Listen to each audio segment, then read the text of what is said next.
Nosa. Halo semuanya, jadi selamat datang di podcast Arsitektur.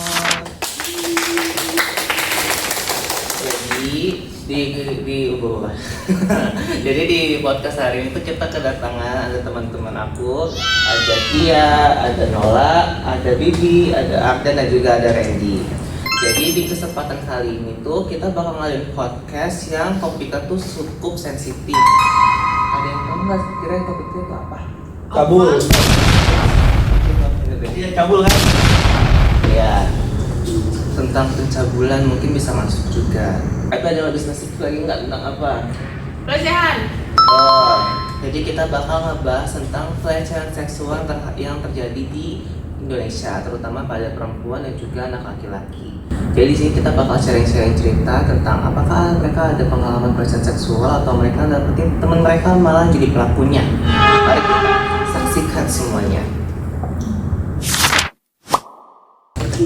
Oke, jadi yang pertama aku bakal ke yang sebelah aku dulu, itu ada Cia sama Nola. Jadi kita bakal tanya apakah Cia sama Nola ini pernah dapet amit-amit kayak pengalaman pelecehan seksual atau jangan mereka punya temen nih yang jadi korban. Ada nggak? Kalau aku kayaknya harus flashback dulu kejadian-kejadian dalam hidup. Tapi mungkin Nola ada yang bisa di-sharing. Apa ya? Kayaknya kalau pengalaman pribadi aku sih alhamdulillah nggak ada. Cuma kalau bisa dari cerita-cerita atau kayak lingkungan sekitar pasti ada sih. Hati-hati. Iya benar.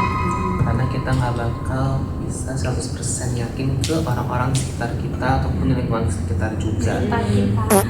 Bukan sekitar sini ya teman-teman, maksudnya lingkungan sekitar kita itu gitu loh ya. Gitu.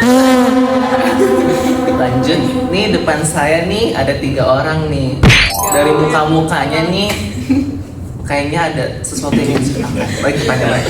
Nah, ini nih 3 orang depan aku nih, ada Arden, ada Randy, ada Bibi nih. Dari ekspresi muka mereka nih kayak ada yang mau ceritain nih. Ada nggak? Kalau gua kayaknya pernah deh, tapi gua jadi korban. Dada gua masa dipegang-pegang sama mata gua langsung dipegang-pegang. Sama siapa? Sama temen gua sendiri gitu. Terus masa rambut gua dicium-cium sama cowok lagi. Jujur janggal ya. Gua juga. Kalau ada? Sama sih kayak Randy. Apaan tuh? Apaan tuh? Katanya dicolek-colek. Balas kan nggak boleh kan, jadi bingung kita. Takutnya sama nggak sih? Sama, iya. Kalau Bibi? Waktu itu pernah kejadian kelas 10. Wah serius nih. Terus ada satu teman kelas yang sering tiba-tiba tuh dia SNSD deket-deket. Nah aku mikir ya kayaknya cuma ya biasa mau temenan aja. Tapi ternyata lama-kelamaan tuh dia deket banget, terus kayak lama-kelamaan malah pegang-pegang badan. Tapi bukan secara langsung memegang bagian intim, tapi yang mendekati. Terus aku dapat beberapa video juga yang aku rekam diam-diam. Terus aku cerita ke teman-teman cewek aku yang di sekolah, ternyata banyak juga yang pernah merasakan seperti itu, kena dia juga. Jadi kayak langsung kita kasih ke guru, terus untungnya gurunya langsung ditangani sama gurunya, ngomong sama dia langsung, terus nggak pernah ada kejadian begitu lagi. Nih gua ada. Apa tuh?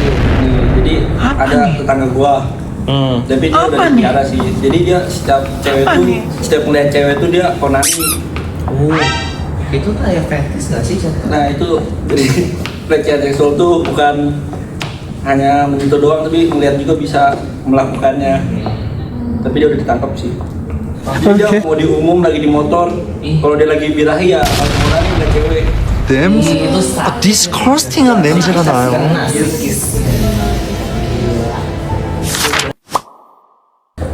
Nah, tadi ingat kan Cia tuh bilang mau flashback kan. Coba kita ingetin lagi nih, dia tuh udah inget belum nih cerita flashbacknya dia kayak gitu. Aku mau cerita beberapa pengalaman yang mungkin aku lihat sama aku tahu juga dari media sosial atau dari sekitar aku gitu.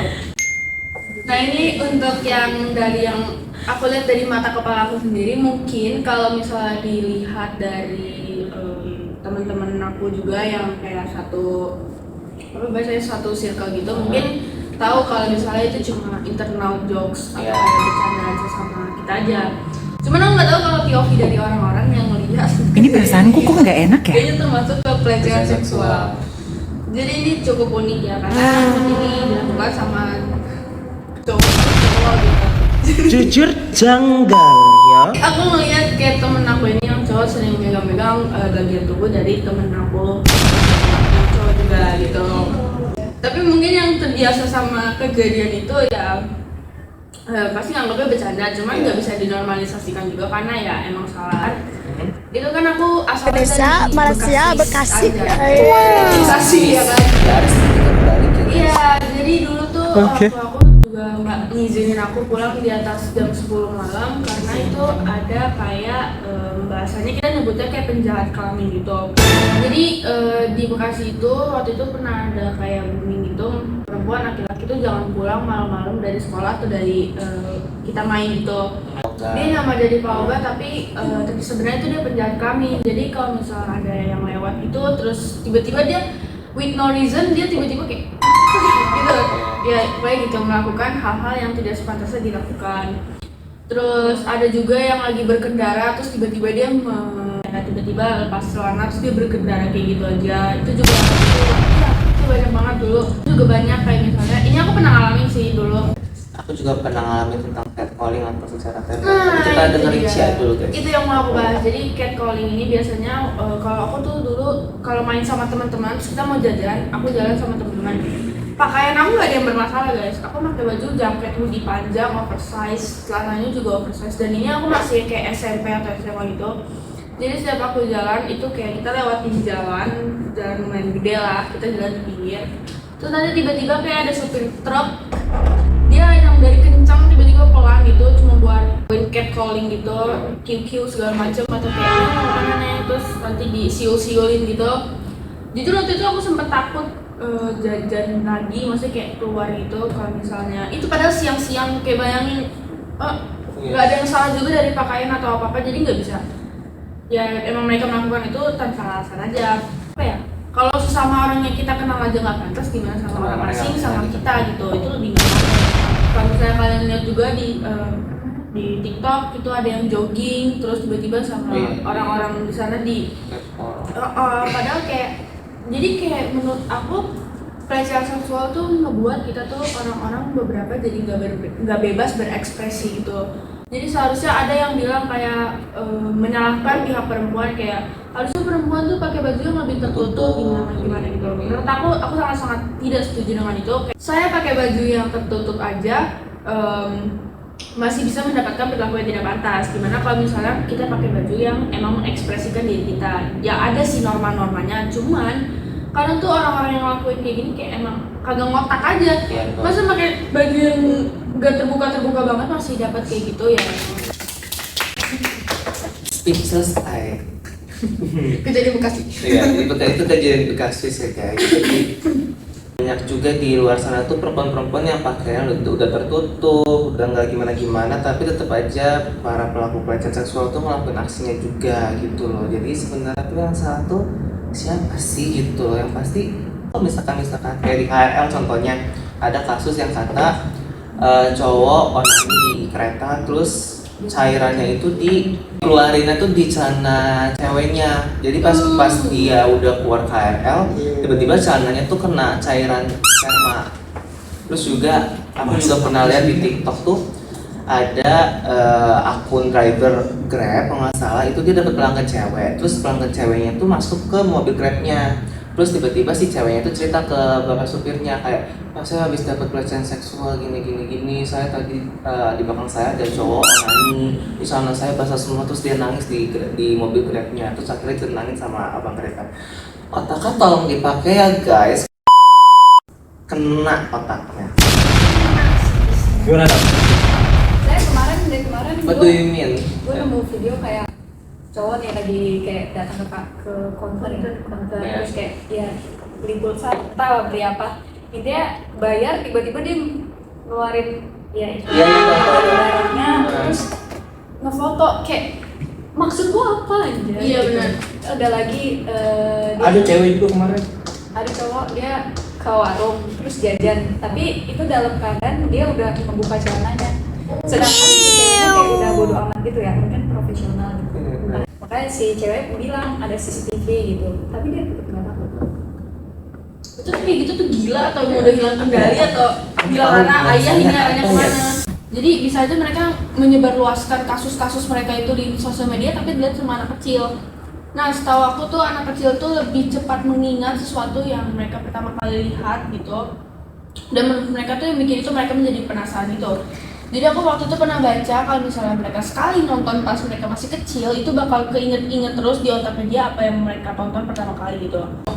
Tahu lebih banyak jadi dia cari tuh video-video sejenis. Nah, mungkin dari situ kita itu kan bisa mempengaruhi psikis dari otaknya dia kan. Bisa jadi dari sana dia menormalisasikan lah hal-hal kayak gitu dilakukan sama orang asing atau kayak orang-orang terdekat, misalnya kayak pacarnya atau something gitu atau temen-temennya gitu. Dan mereka berpikir kayak gue sering nonton ini sejak kecil dan menurut dia itu tontonan yang normal gitu. Jadi emang media sosial ini emang platform utamanya sih yang susah banget diarahin mau ke range usianya berapa. Jadi emang faktor utamanya penyebarannya itu dari media sosial, terus kurang pengawasan dan emang cara menyikapi dirinya sendiri aja sih. Waktu itu juga lagi tren yang yang kalau orang mau nikah tuh kan bridal shower. Oh, yang kue-kue ya? Iya, kue-kuenya agar tidak senonoh. Yang Wah, itu tahu gua. ya menurut beberapa orang ya itu normal dan lucu, tapi ya kalau misalnya dilihat sama orang-orang lain kan enggak. Ya itu yang tadi dibilang internal jokes itu emang nggak bisa dibawa ke publik gitu. Jadi kayak ada yang nganggep kurang pantas aja kalau misalnya di-share secara luas dan dijadiin sebuah tren gitu. Related to marriage juga sih. Kan ini controversial topic ya. Yang kita tahu kan suami istri kalau misalnya udah sah boleh melakukan hal-hal intim yang terserah mereka dong udah suami istri. Tapi saya baru lihat tadi pagi video ya ada seorang suami yang memaksa istrinya untuk melakukan hal intim tersebut, tapi posisinya ini istrinya udah menolak dikarenakan alasan dia lagi berpuasa. Kan secara agama gak boleh melakukan hal tersebut secara paksa saat lagi berpuasa. Dan juga secara undang-undang itu juga nggak boleh ada aturannya, tapi malah suami ini tetap memaksa. Dan juga yang di komentar-komentarnya ini juga nggak jelas, kayak pada defend suaminya walaupun yang udah jelas-jelas dilakukan itu salah secara undang-undang dan secara agama juga salah. Jadi kayaknya banyak orang yang di Indonesia ini agak kurang educated about hal-hal tersebut. You know. Betul. Jadi emang menurut aku tuh yang harus diedukasi tuh bukan perempuannya lah yang harus jaga bajunya atau laki-laki lah yang gimana-gimananya, tapi semuanya. Karena kita tahu, menurut aku sebagai perempuan kita tahu nih lingkungan kita tuh sekarang mulai nggak aman gitu. Kayak kalian jalan di mall dengan celana pendek, terus baju yang pendek juga bisa kena pelecehan seksual, atau kalian pakai baju panjang, semuanya panjang bisa kena pelecehan seksual. Jadi kalau menurut kalian lagi ada zona nggak aman, ya mungkin emang kita harus berjaga cara penampilan kita gitu. Mungkin kalau kita mau pakai baju-baju yang agak kayak gitu, kita harus tahu lingkungan dimana kita ngerasa aman. Dan untuk laki-laki juga, apa sih cara pemikiran laki-laki gimana? Karena ini dari sudut pandang perempuan kan. Kalian tuh harus tahu cara bersikap, kayak kata-kata bercanda kalian sekecil apapun tentang perempuan, gak semuanya itu mereka bisa menganggap itu sebuah jokes atau kayak bercanda.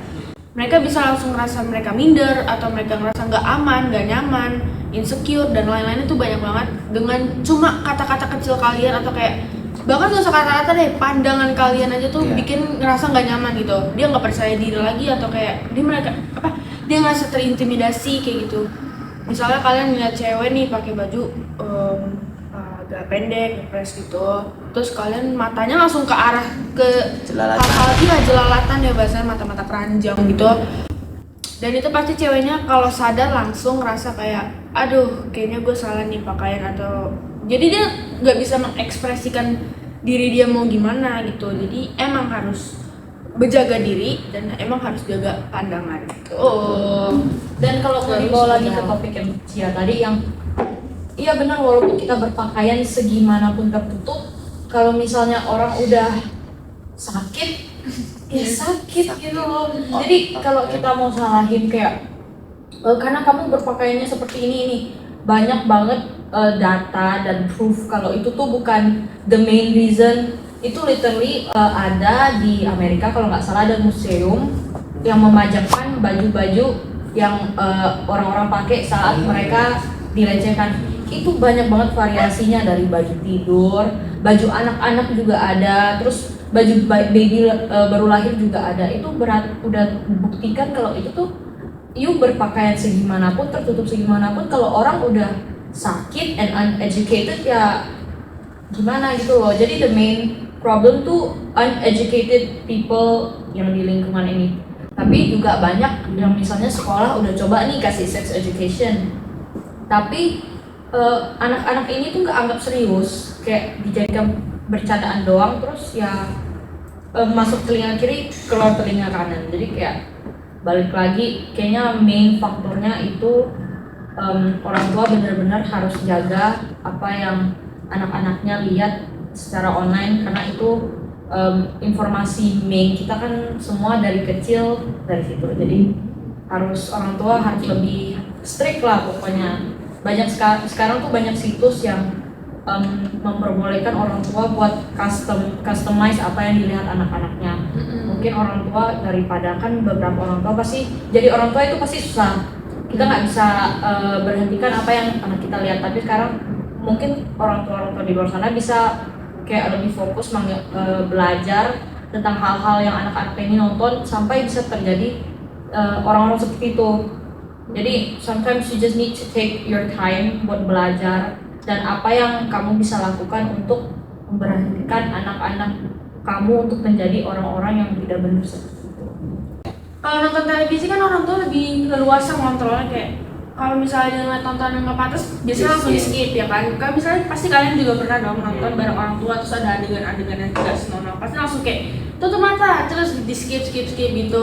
Itu penting banget, karena menurut aku kayak cara ngedidik orang tua tuh menentukan anak ini tuh nggak pola pikirnya. Dia tuh harus tahu di mana yang udah kelewatan batas sama yang masih di batas aman gitu. Jadi anak ini kayak pengalaman pribadi aku, karena cara didik orang tua aku yang ngebebasin aku untuk explore dunia yang jauh banget pas aku masih underage gitu. Jadi aku punya pemikiran benteng sendiri, kayak gue nggak boleh lebih dari ini, karena kalau gue melakukan hal ini orang tua gue kecewa, terus orang tua gue jadi bahan omongan, bahkan gue sendiri jadi bahan omongan gitu. Jadi dari cara orang tua gue ngedidik itu tumbuhlah benteng-benteng mindset di mana gue harus set batasan-batasan gue sama lingkungan sekitar gue gitu. Jadi ada boundariesnya. Yes, jadi emang sepenting itu peran orang tua yang nggak bisa lepas anaknya di mana aja. Anak kecil itu lagi masa-masanya seneng banget nge-explore berbagai hal yang dia nggak tahu. Jadi emang harus dibatasin dan arahinlah ke hal-hal yang positif, yang bisa mengembangkan talenta dan skill mereka. Omongan orang dewasa di depan anak kecil tuh penting nggak sih? Soalnya sekarang anak kecil tuh kayak dia ngomong kasar, ngomong bla bla bla gitu ya. Itu karena lingkungannya emang gitu nggak sih? Orang dewasa juga harus jaga sikap di depan anak kecil.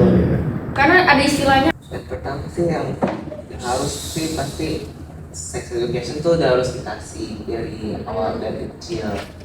Terus juga kayak tadi Bibi bilang, kalau misalkan ada anak kecil yang udah punya HP, itu disetting ke mode anak atau ke mode kids. Jadi semua pemberitahuan di luar tuh tersaring dulu, jadi nggak semua yang ada di media sosial tuh masuk ke FYP-nya anak-anaknya. Terus juga ada sedikit cerita waktu ayah SMA. Jadi ayah SMA kan sering tampil dance kan di depan lapangan. Nah terus di lapangan tuh ayah tampil, tapi ayah dapet ceritanya itu pas ayah sudah selesai tampil. Di temen aku 12 dia bilang kalau ada anak cowok di 12 tuh teriak, "Ih Dava jadi basah" gitu di lapangan. Kagetnya banget. Lapangan begitu. Jadi kesimpulannya itu mau cewek ataupun cowok itu juga tetap bisa kena pelecehan seksual. Jadi kita nggak bisa pure ngerasa aman di mana aja gitu loh. Kita tetap harus pilih-pilih kan. Maksudnya bukan pilih-pilih ngebeda-bedain, tapi harus benar-benar yang mana nih yang bisa gue temenin gitu loh, kayak cari. Intinya di mana kita bisa ngerasa aman. Ya. Jadi Noah juga tadi peran penting orang tua. Maksudnya jadi orang tua tuh salah juga nggak sih? Sebenarnya itu tergantung sama anaknya juga. Mereka nanggepnya gimana. Ada anak yang kayak, masa orang tua gue strict parent banget sih, enak banget orang tua dia kayak ngebolehin dia ini itu. Sebenarnya kalau misal anaknya benar-benar bisa, maksudnya gimana ya bahasanya, pintar di dalam ngolah kata orang omongan orang tuanya, maksudnya paham gitu, mereka pasti sadar gitu. Kayak bahkan sampai sekarang pun gue masih kayak dibatasin kayak jangan rokok lah, jangan ngomong kasar lah, jangan pulang malam atau apa, jangan minum, jangan ngelakuin pelecehan seksual, jangan ngambilin anak orang gitu kan. Itu tuh penting sampai sekarang. Karena jadi kayak dalam pikiran gue pun sadar gitu, kayak kalau misalkan gue ngelakuin itu semua, kayak Cia bilang, orang tua gue bakal kecewa, lingkungan gue bakal kayak ngerasa ngomongin gue lah atau apa gitu. Jadi itu tuh pikiran anak-anaknya juga harus ngerti gitu, apalagi semakin dewasa kan harusnya pikirannya makin berkembang gitu loh. Makin berkembang kalau diajarin berkembang. Terus ini terakhir ya, Ayo mau nambahin dari Randy. Sebenarnya menjawab dari Tola sama Randy. Sebenarnya orang tua itu bisa mungkin bervariatif ngepack gimana caranya dia ngebatasin anaknya, tapi anaknya ngerasa dia itu dibatasi banget. Ya. Dulu gue juga sempat kesel sama mama bapak gue, kayak dia bilang gak boleh pulang jam segini, gak boleh ini, gak boleh nonton itu, gak boleh pusing. Terus kayak sementara gue ngeliat temen gue dia bisa pulang sampai jam segini, pulang sampai gini. Cuman setelah gue makin dewasa, yang tadi Randy bilang, pasti kalau misalnya di set dari kecilnya itu udah mengarah ke yang baik, pasti dia berkembang otaknya juga positif gitu. Jadi makin gue dewasa justru sampai sekarang, gue tuh justru bersyukur banget orang tua gue tuh bener-bener strict parent dulu. Bukan strict parent tapi kayak membatasi tontonan gue, tingkah gue, main gue sama siapa.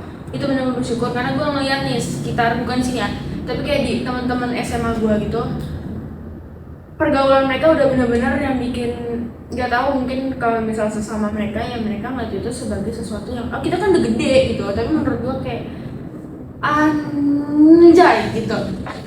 Untung mama bapak gue ngebatasi gue, kalau enggak gue bakal jadi orang yang kayak gitu juga. Iya, ke bawah arus. Jadi sekarang istilahnya dulu orang tua gue tuh pernah ngomong kayak sekarang udahlah kamu udah bisa dilepas gitu, kamu udah tahu mana yang harus ayah ajarin, mana yang benar, dan bunda ajarin mana yang salah gitu. Jadi sekarang mereka mencoba untuk step by step gue dilepas gitu. Dulu SMA, dari SMP nggak boleh pulang malam, SMA karena sekolahnya jauh jadi boleh lah pulang malam tapi aktifin location, dan yang paling penting tuh ngabarin, jadi mereka tahu gue di mana dan gue juga harus jujur gue di mana. Jadi kalau ada apa-apa mereka tahu, mereka harus nemuin gue di mana. Terus makin SMA udah mau lulus, gue mau travel sama teman-teman gue, dan orang tua gue nih udah ngeliat selama gue main sama mereka tuh gue nggak pernah melakukan hal-hal yang aneh gitu. Jadi mereka udah mulai ngelepas dan mereka ngasih syarat kayak ayah sama bunda tuh udah percaya sama kamu, jadi harusnya kamu tahu gimana cara megang kepercayaan itu. Terus makin ini kuliah makin dibolehin ke ngerantau gitu kan istilahnya ke sini. Mereka udah percayalah istilahnya apa yang mereka udah ajarin ke gue tuh udah gue tanam gitu. Terus kayak jadi sebagai anak juga jangan kurang ajar ya, udah dikasih kepercayaan terus masih bisa ngebohongin orang tua gitu. Mereka tuh ngelakuin hal kayak gitu yang mau nggak mau tuh yang membuat kebaikan lu di masa depan gitu. Jangan kurang ajar, udah dikasih kepercayaan buat main sama temen, terus lu selama ini bangun image baik dengan embel-embel bohong. Misalnya lu bilang ke mama lu, ma aku kerekom dulu, padahal lu ngelakuin hal-hal yang tidak pantas di belakang dengan embel-embel kerekom, terus orang tua lu udah percaya. Kalau misal lu udah berkembang jadi anak yang tahu nih boundaries lu di mana aja, ternyata lu enggak. Jadi kalau semakin lu bohongin orang tua lu semakin gak percaya sama lu, dan lu gak bakal hilang dari kurungannya itu. Kayak iya, mereka tuh kalau sekali tahu lu kebohongannya itu pasti mereka tetap nyecar lu gitu, maksudnya kayak ini anak udah gak bisa dipercaya gitu. Kalau dikalikan dengan apa yang diajarin sama Pak Karolino. Maaf ya Pak penyebutan. Pelecehan seksual itu melanggar sila ke-5 dan ke-2. Gimana cara lu memperlakukan manusia sepantasnya manusia dengan segala martabat-martabatnya, dan gimana lu berperilaku adil antara keluarga, antara anak, dan antar sekitar, dimana harus adil bagaimana mereka mendapatkan hak atas kenyamanan mereka hidup di Indonesia ini gitu. Jadi menurut gua emang pelecehan seksual itu nggak bisa harus cuma dibatasin dari pakaian gitu. Dia emang bener-bener pihak perempuan, laki-laki itu harus di set mindsetnya ya, dan dari kecil. Berarti kalau dia kecil kan mereka harus punya orang tua yang siap, dan anaknya juga siap untuk menerima sikap orang tuanya gitu. Berarti dari anak sama orang tua harus benar Iya, siap. benar tadi yang dikatain Nola 50-50 gitu. Dari situlah mungkin Jadi 100. ya mungkin ada beberapa orang yang bilang kayak, tapi kan sekarang gue kekurangan finansial karena lapangan pekerjaan kita sekarang lagi sempit. Ini ada pemikiran orang lain yang kayak pekerjaan, gue nggak mau kerja ini soalnya gue udah kuliahnya gini. Guys, kalian tuh bisa memulai karir kalian itu dari mana aja. Nggak tahu pemikiran orang-orang kayak, lu enak lu ngomong belum ngejalanin, iya izin, minta maaf. Kayak kalau kalian lihat nih orang yang berkekurangan kecukupan, punya anak 12 dan kayak Gen Halilintar, terus anaknya disuruh kerja di lampu merah, orang tuanya kerja di lampu merah, anaknya kerja disebar-sebar di lampu merah, orang tuanya tinggal narik-narikin duitnya. Terus kayak Jangan. mereka masih kecil guys, nggak harusnya kayak gitu. Jadi kalau makanya tadi siap, pokoknya kalau mau berkeluarga itu harus siap Semuanya. Itu juga mau nambahin kayak lingkungan sekitar tuh jangan ngejudge kayak masa sudah sekolah tinggi kayak S1, S2 atau berapapun itu masa kerjanya cuma ini. Lu pada tuh jangan ngejudge orang, karena kehidupan orang tuh nggak semuanya sama gitu. Setiap orang tuh punya masalah masing-masing. Ibaratnya kayak lu udah difasilitasin dengan baik, terus tiba-tiba kerja dapat gaji yang gede, sama dibandingin orang yang dia harus cukupi keluarganya lah, dari kecil udah sederhana, berkecukup, maksudnya di bawah dari berkecukupan gitu. Itu kan levelnya beda banget gitu. Dengan dia yang dari bawah banget tiba-tiba punya gaji 5 juta pun itu udah syukur banget gitu.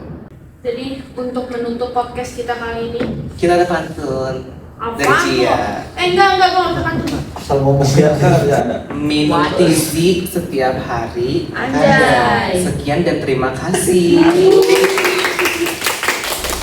Ya ampun,